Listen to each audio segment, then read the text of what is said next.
সকালে ঘুম থেকে দেরি করে উঠলো 10:30টার দিকে চলে আসছি টঙ্গাবতী নদীর পাড়ে। ভাবলাম টঙ্গাবতী নদী নিয়ে একটা ভিডিও বানাবো আর আশপাশটা ঘুরে দেখবো। আজকের আবহাওয়াটা রোদ থাকলেও খুব সুন্দর ছিল। শুরুতে আপনাদেরকে একটু টঙ্গাবতীর চটটা একটু ঘুরে দেখাই। টঙ্গাবতীর পাড়ে আমাদের গ্রামের হাজার হাজার পরিবার বিভিন্ন শাকসবজি চাষ করে। আমাদের শাকসবজির চাহিদার প্রায় অধিকাংশই যোগান আসে এই টঙ্গাবতীর পাড় থেকে। শাকসবজি চাষের পাশাপাশি এখানে প্রচুর পরিমাণ ধান চাষ করা হয়। আমরা বেশ কিছুক্ষণ এই জায়গাগুলো ঘুরে ঘুরে দেখছিলাম, এমনকি বেশ কিছুক্ষণ বিশ্রামও নিয়েছিলাম। জায়গাগুলো আসলে এতটাই সুন্দর যে এখানে বসে সময় কাটাতে যে কারো ভালো লাগবে। এমনকি এখানে অনেক পাখিরও দেখা মিলবে। পাখিগুলো দল বেঁধে এখানে এসে গোসল করে। নদীর উপরে বেশ কিছু চর দেখা যায়। ছোটবেলায় এখানে প্রায় আসতাম ফুটবল খেলার জন্য। আমরা এখানে প্রায় দুপুর 1টা পর্যন্ত থেকেছি। নদীর পাড়ের এই প্রাকৃতিক সৌন্দর্য ভিডিও করে করে নদীর পাড় ধরে প্রায় 2 কিলোমিটার মতো হেঁটেছি। আমার সাথে 2টা ছোট ভাই ছিল। হাঁটার পর আমাদের অবস্থা প্রায় খারাপ হয়ে গিয়েছিল।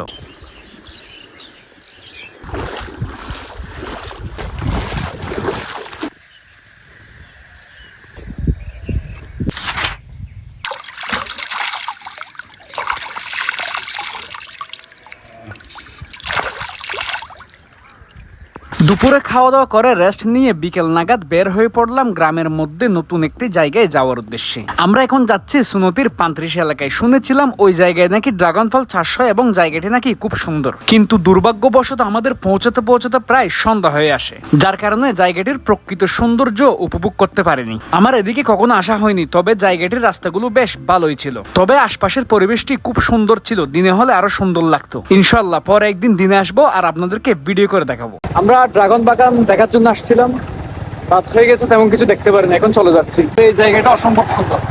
জায়গাটা অসম্ভব সুন্দর। দিনে আসলে হয়তো আরো বেশি উপভোগ করতে পারতাম। আমরা বেশ কিছুক্ষণ ঘুরোঘুরির পর পুটিবিলে বাজারে এসে নাস্তা করি। নাস্তার পর প্ল্যান করি সবাই মিলে খোলা একটা জায়গায় বসে চোলামুড়ি খাবো। যেই কথা সেই কাজ, সবাই মিলে একসাথে বসে চোলামুড়ির আয়োজন করি। গল্প আড্ডার মধ্য দিয়ে সুন্দর একটি মুহূর্ত কাটাই। আলহামদুলিল্লাহ ভালো একটি দিন কাটিয়েছিলাম।